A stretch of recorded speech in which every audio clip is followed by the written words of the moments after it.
ወረቀቱ ምንድን ነው የሚለው? ናታን ቆይ ወረቀቱ ምንድን ነው የሚለው ንገረኝ። አንብባ ሳትጨርስ ግማሹን ወረቀት ተቀብያታለሁ። ዳጣ የሰላም ልጅ እንደሆነች ኤቢ ያውቃለች። ምን ናታን? አዎ አባዬ፣ ግን ያወቀችው እናቷን ብቻ ነው፣ አባቷን አታውቅም። አንተስ ታውቃለህ? አዎ አባዬ፣ በጣም ይቅርታ።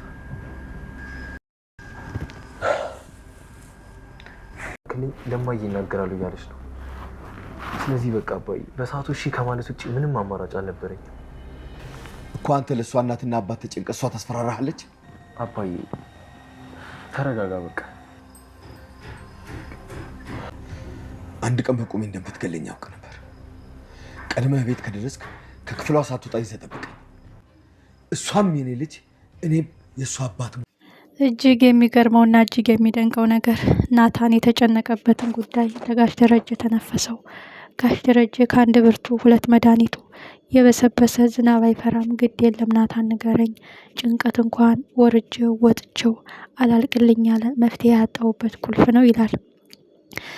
እጅግ የሚያሳዝነውና እጅግ የሚደንቀው ነገር ናታን የእሱ የዳጣ አባት መሆኗንና ሰላም የዳጣ እናት መሆኗን በሰላም በጻፈችው ወረቀት እንደተረዳ ለጋሽ ደረጀ ነገረው። እጅግ የሚገርመው ነገር ጋሽ ደረጀ በቃ አለቀልኝ፣ ሞትኩኝ፣ ከሞትኩ በቆየው ከበሰበስኩ ቆየው፣ ማርታን ምንድን ነው ማረጋት? አብጌል በዚህን ያህል ልክ ርቃ ትሄዳለች የሚል ግምት አለኝ፣ ግን ይሄን ያህል ድፍረት ኑሯት ካሜራ ቤት ውስጥ ታስቀምጣለ ብዬ አላሰብኩም ይላል። ጋሽ ደረጀ ከባድ ጭንቀት ከባድ አቀበት መጥቶባቸዋል። እጅግ የሚገርመውና እጅግ ቅስም የሚሰብረው ጉዳይ የጋሽ ደረጀ መፍትሄ ለማርታ እንዴት ልንገራት? የኔን የተደበቀ ሚስጥር እንዴት ሳታውቅ እንዴት ነው ምነግራት? ከአንድ አይሉት ሁለት ስህተት ከአንድ አይሉት ሁለት ልጅ። የድፍረቷ ድፍረት ሰላምም ከወለድኩ በኋላ እዚህ ቤት ነው የምኖረው ብላለች። አሁን ነው ምንድነው ማድረገው የሚሉት ጋሽ ደረጀ ጭራሽ ሌላ ጭንቀት ተጨምሮባቸዋል። አብጌል እኔን ካላገባኸኝ ወይም ቀለበት ካላረክልኝ እናገራለሁ እያለች እንደሆነ ለጋሽ ደረጀ ናታን ነገረው። ጭራሽ እሷ የእናት አባቷን ትዳር መጠበቅ እያለባት አንተ ሆንክ የእሷን ትዳር የእሷን እናትና አባት ትዳር የምጠብቀው? ምን አይነት አስተሳሰብና ምን አይነት ራስ ወዳድ ብትሆን ነው? ልጄ እኔንም አሳልፋ ልትሸጠኝ ነው? እኔንም አሳልፋ ልትሸጠኝ ነው? እኔንም አሳልፋ ልትሰጠኝ ነው? ገበናዬን የማሸፍን ሚስጥሬን የማደብቅ ይቺ አሁን የአብራኬ ክፋይ ናት። የእሷ ልጅነት የእኔ አባትነት እዚህ ላይ ያበቃል ብለዋል ጋሽ ደረጀ። ናታን አባዬ አውቃለሁ ችግር ያጋጥማል፣ ደግሞ ታልፈዋለህ፣ ግን ትልቁ ጉዳይ በአቢጌል አፍ የምነገረው ወሬ ተጋሎና ተቀምሞ ስለሆነ እሳቱን ያቀጣጥለዋል፣ ነገሩን ያብሰዋል። አቢጌል ዛሬ ነገ ሳትል ቀለበት ካላረክልኝ ለማየ እነግራታለሁ እያለች እየዛተችብኝ ነው። አባዬ ምን ላድርግ? እኔ እሷን ወድጃት አይደለም፣ ነገሩን ግን እየተረዳችኝ አይደለም። የፈለግኩትን ካላረኩ እያለች ነው። የሆነ ነገር ካላረግን ቤቱ መፍረሱ ነው። እጅግ እጅግ አስጨናቂ ከባድ መርዶ ከባድ የልብ ስብራት ገጠመው ጋሽ ደረጀ። አንዱ ሲሻገረው አንዱን ስወጣው አንዱ የአንዱን ቋጠሮ ሳልፈታው ሌላ ቋጠሮ፣ የአንዱን ሚስጥር ሳልገልጸው ሌላ ሚስጥር የሚሉት ጋሽ ደረጀ እጅግ ከባድ ጭንቀት ውስጥ እንደገቡ ናታንም ተረድቷል። ዳጣ የትልቁን የተደበቀውን ሚስጥር አብጌል አግኝታባኛለች፣ ላንቺ አልነግርሽም ሀሳብ ስጪኝ ነው ያልኩሽ ስትልም ናታን ዳጣ ለናታን ለደረጀ ነገረው፣ አባዬ ሊመለከተው ይችላል፣ ስለዚህ እሱ መፍትሄ አያጣም ብላ በነገረችው ሀሳብ መሰረት ናታን ትልቅ ውሳኔ ነው የተወሰነው።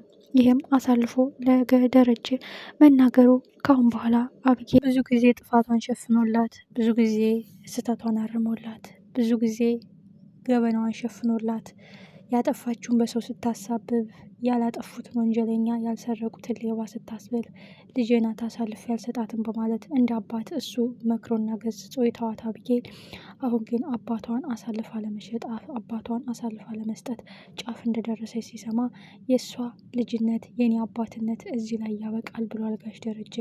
እጅግ በሚያሳዝን ሁኔታ ራሳቸውን መቆጣጠር አቅቷቸዋል። ናታንም አባዬ አውቃለሁ፣ እረዳለሁ፣ ይሄ ከባድ መርዶ፣ ከባድ የልብ ስብራት፣ ቤትን የሚያፈርስ ሰላምን የሚያናጋ በነፍስና በህይወት መሀል ያለ ድብቅ ሚስጥር ነው።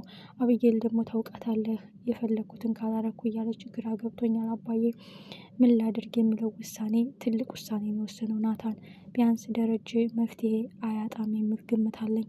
ትልቁ ጉዳይ አቢጌል ዳጣ የሰላም ልጅ እንደሆነች እንጂ ያንተ ልጅ እንደሆነች አታውቅም የሚለውን ዜና መስማቱ ለደረጀ ትንሽ እፎይታ ይሆናል።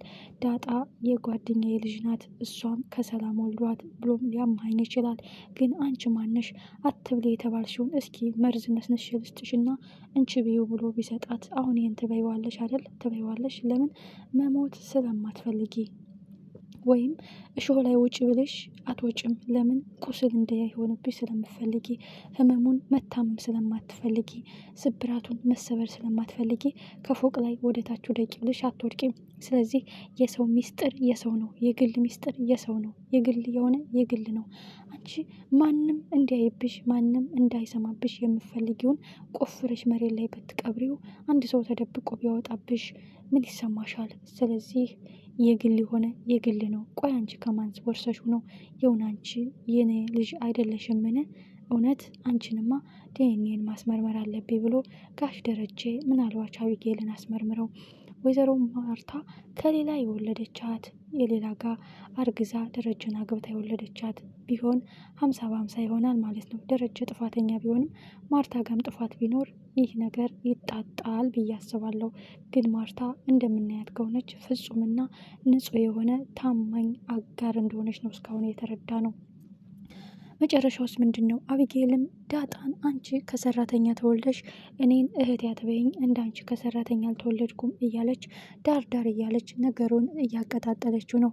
ከየትም ልወለድ ከየትም እኔ መርጭ አይደለም፣ እኔ ከየትም ልወለድ ዋናው የሰው ፍጡር መሆኔ ነው። ሰው በሰውነቱ ነው የሚከበረው እንጂ በዘርና በባለጸግነትና በድሃነቱ አይደለም ትላለች ዳጣ።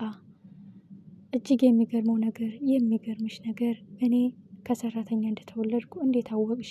እኔ እኮ ገርሞኝ ነው፣ ምክንያቱም እናቴ ሰራተኛ አይደለችም ስትል ዳጣ አፋጣ ጠየቀቻት። በስተመጨረሻም አቢጌል ደስታ አንገቷን ስታንቃት ጋሽ ደረጀ ይደርሳሉ። ጋሽ ደረጀ ወደ ቤት ስመጣ ደስታ የሞላው ቤት በፈገግታ የሚቀበለ ቤተሰብ የምሳሳላቸው የናፈቁኝ ልጆቼ ባለቤት የነበሩ አሁን ግን መጥቻ አይናቸውን ለማየት የእሷን ፊት ለመመልከት እጅግ ከብዶኛል። አይኗን ለማየት እጅግ መሮኛል። ምክንያቱም ኃጢአት የበዛብኝ ጥፋት ያየለብኝ ሁልጊዜ ጸጸትና የእግር እሳት የሚገርፈኝ የህሊና ረብሻ ነው። የደበኳት ምስጢር እያለ አብሬያ ስተኛ የደበኳት ጉድ እያለ አቅፊያት ስኖር እንዴት ልብ አይሰብር? ላትነሳ የምትወድቀው ላትነገር ላትሰበር ላትጠገን የምትሰበረው ማርታ ይህን ጉዴን ስትሰማ ምን ታደርገኝ ይሆን? ኦልሬዲ ትገለኛለች የሚሉትንም ያልሙት ጋሽ ደረጀ መጨረሻው ምን ይሆን? ሳትጠረጥርብህና ሳትነቃብህ ክፍልህ ቆልፈህ ጠብቀኝ። እኔ የእሷ ልጅነትና የኔ አባትነት የሚያበቃበት ቀን ይመጣል። ይችን ቀን በትዕግስት ጠብቃታለሁ የሚሉት ጋሽ ደረጀ ምን ሊያደርጉ ይሆን? በምን ሊቀጧት ይሆን? ገና የአቢጌልን ጉድ መች ሰሙ? ምክንያቱም ናታንን የኔ ትሆናለህ በማለት መድኃኒት ከምግብ ጋር እየመረዘች እና መስተፋቅር የሚባል ሌላ ነገር እንደጀመረች ቢነግረው ይህን ጉዷንስ እንዴት አድርጎ ይቀበለዋል? ሁልጊዜ ከጥፋትና ከተንኮል የማታመልጪ፣ ቆይ ለስሙ የኮሌጅ ተማሪ የዩኒቨርሲቲ ምሩቅ ነሽ። ቆይ ምኑ ላይ ነው እውቀትሽ? ምኑ ላይ ነው እድገትሽ? ያንቺ መመረቅ በምንድን ነው? ሰው እኮ ትህትና ተላብሶ እውቀት ተላብሶ አክብሮት ተላብሶ ሰው ወዳድነት ተላብሶ ነው ለሰው በሰውነቱ አክብሮ ነው። አንቺ ምኑን ነው የተመረቅሽው? ምኑን ነው የተማርሽው? ለስሙ የዩኒቨርሲቲ ተማሪ ነሽ፣ እስኪ ንገሪኝ ብለው ሊያፋጥጧት ነው። እጅግ አጓጊ እጅግ ልብ አንጠልጣይ ቀጣይ ክፍል በጉጉት